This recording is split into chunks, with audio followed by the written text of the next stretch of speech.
Добро дојдовте во темата на неделата. Во ова издание всушност имаме неколку теми кои годинава ќе го привлекуваат вниманието на јавност. Новинарите на Financial Times деновиве ги споделија нивните предвидувања за она што би можело да се случува на светската политичка и финансиска сфера во 2020 година. Предпоставките се базирани врз досегашните случувања, изјави и анализи.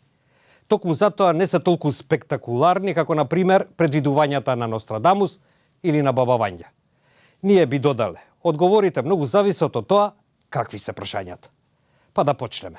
Најпрвин, дали американскиот председател Доналд Трамп ќе добие мнозинство гласови на председателските избори во ноември, на кои ќе се бори за втор мандат во Белата куќа.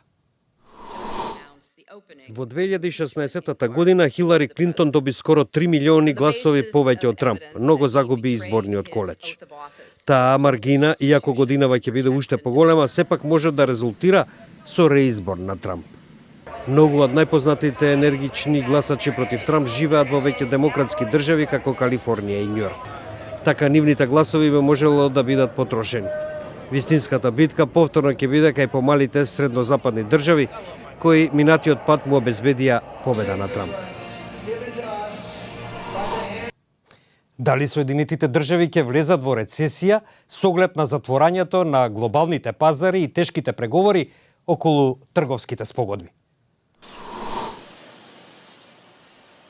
Представници на Белата куќа и американски корпоративни лидери, како и половина од главните финансиски представници на неодамнешната анкета на Универзитетот Дјук, изјавиле дека очекуваат рецесија во текот на оваа година. Лесно е да се види зошто. Постојат знаци дека нервозните американски компании ги намалуваат капиталните трошоци, а оти потрошувачите останаа изненадувачки многу расположени за купување во 2019 година. Постои добра причина ова да продолжи и за оваа година, со создавање работни места за најсиромашните делови на популацијата. Тоа како рамнотежа треба да го задржи растот на економијата. А дали ќе има војна со Иран, ако се знае дека и Техеран и Вашингтон, како велат, дека не се за војна и ги зајакнуваат нивните воени капацитети во регионот? Загриженоста во врска со конфликтот меѓу Соединетите држави, незините арапски сојузници и Иран со месеци се расплантува, бидејќи администрацијата на председателот Доналд Трамп ја засили својата стратегија за максимален притисок против Исламската република. Воинствената реторика прерасна во конкретна акција кога во почетокот на годинава во американски напад во Багдад беше убиен еден од највлијателните луѓе во Иран, генерал Касим Солејмани.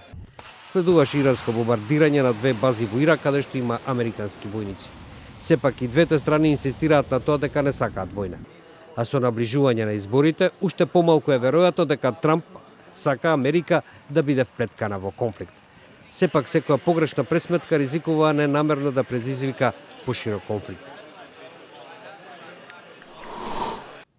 Дали францускиот председател Емануел Макрон ќе ги ресетира односите со Русија, како што повторува во рамките на неговата визија не само за Европската Унија, туку и за иднината на континентот.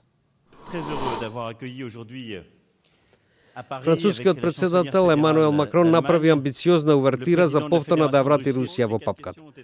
Но патот до кој е било пошироко ресетирање мора да мине преку мировен договор во Украина, што е малку веројатно. Председателот на Украина Володимир Зеленски беше избран делумно со залог да стави крај на страшниот конфликт на истокот на земјата. Сепак тој не може да се согласи со барањата на Москва да му се додели посебен статус на Донбас и да ја овозможи на Русија да го задржи влијанието преку своите приврзаници таму, што го прави регионот еден вид карцином. Сепак можно е поограничено продолжување на диалогот со Русија. Дали ќе се намалуваат глобалните емисии на јаглерод, како што се предвидува со меѓународниот договор, кој патем кажано не толку стрикно го почитуваат неговите потписнички? Емисијата од користењето фосилни горива расте во просек од 0,9% годишно од 2010 година и има многу знаци на уште поголем пораст годинава. Некои од најбрзо растечките економии повторно ќе станат големи корисници на јаглен, најнечистото фосилно гориво. Иако, колку за подсетување, Кина испушта повеќе јаглеродиоксид отколку што тоа заедно го прават Соединетите држави и Европската Унија. а напорите на Пекинг за стимулирање на економијата и за зајакнување на енергетската безбедност би можеле лесно да зголемат употребата на јаглен. И конечно, дали Кина ќе стане светски лидер во 5G телекомуникацијата, ако се знае дека Соединетите држави вршат огромен притисок да се ограничат кинеските компании во оваа сфера. Лидерството на Кина во 5G телекомуникациите, супер брза бежична врска, што ќе биде нервниот систем на интернетот, ќе биде очигледна во скоро сите арени до крајот на годинава.